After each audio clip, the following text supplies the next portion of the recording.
Bonjour et bienvenue dans votre espace de formation Coach Thierry Golf. Là cette semaine on va voir un cours sur les 7 positions de votre swing. Donc moi j'ai bossé pendant longtemps là-dessus parce que il faut que votre cerveau arrive à imprégner les positions naturelles dans l'espace de votre club. Et grâce à cet exercice vous allez pouvoir remémorer, même à la maison, quelle position vous devez avoir dans le backswing, dans la descente du club, dans la zone d'impact, dans la sortie du club et dans le finish. Donc on voit ces 7 positions ensemble, ce qui va vous permettre de travailler tout seul sur les practices ou à la maison. Alors, dans cette vidéo, je vais vous donner cette méthodologie d'entraînement qui est très intéressante. C'est un principe où vous allez vous placer, le club légèrement vers l'aine gauche, on prend notre grip, voilà, on est bien placé, on s'installe en posture et on va créer le début du mouvement. Alors comment on exécute le take-away, on appelle ça, les épaules tournent et on vient placer les mains, ok? Ça, première position. Donc vous pouvez de temps en temps vous amuser à venir placer le club et taper quelques coups pour ressentir.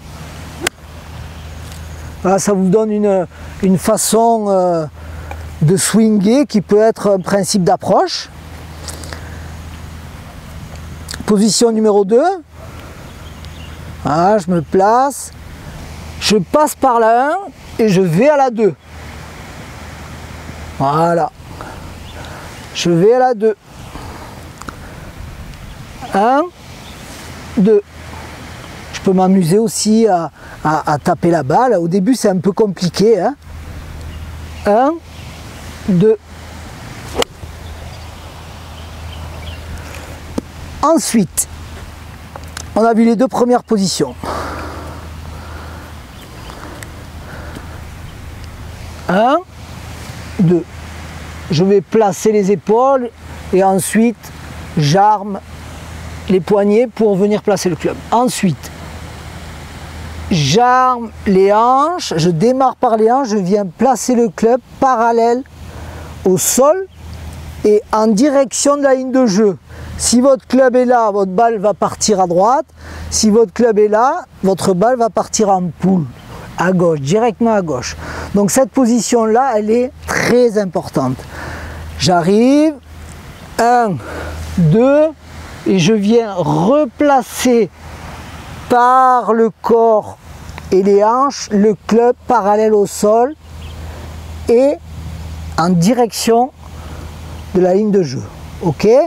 Faites attention à ça, c'est justement pour éviter ces principes-là ou ces principes-là. Ok ?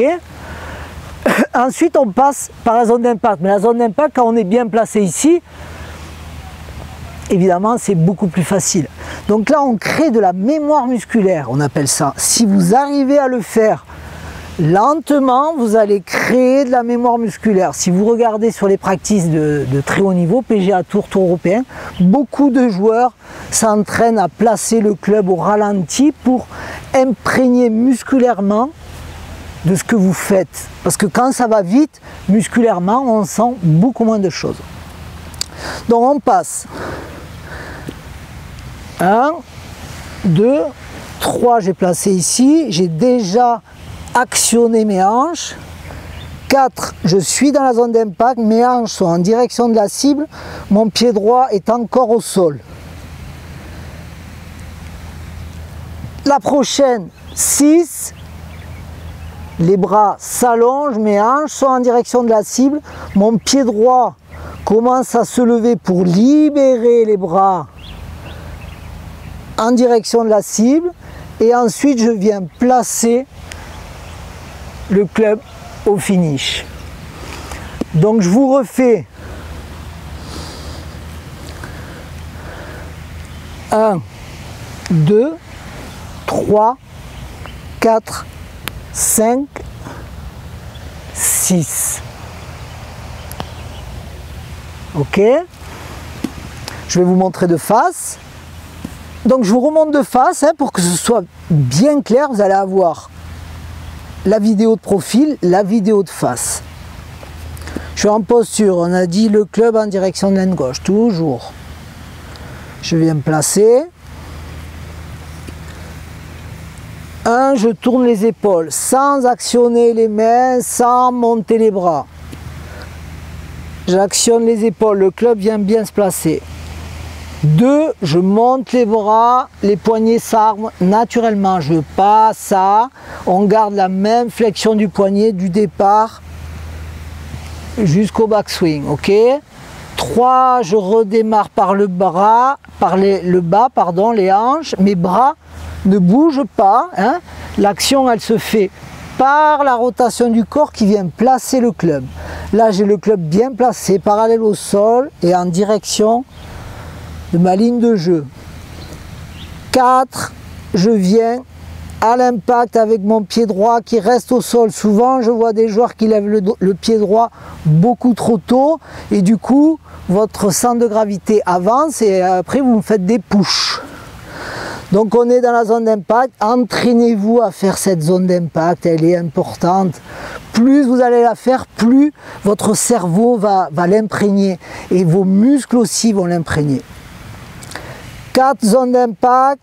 5, libération, le pied droit, talon droit commence à se lever et ensuite je viens placer le club sans toucher aux mains, sans bloquer, sans trop de release. Essayez de rester le plus simple possible. Je vous refais. 1, 2, 3, 4, 5, 6. Vous avez une super base d'entraînement et je vous souhaite de bien travailler et de mettre en place ces exercices au practice et ensuite sur le parcours. Bon entraînement, à très bientôt, bye bye.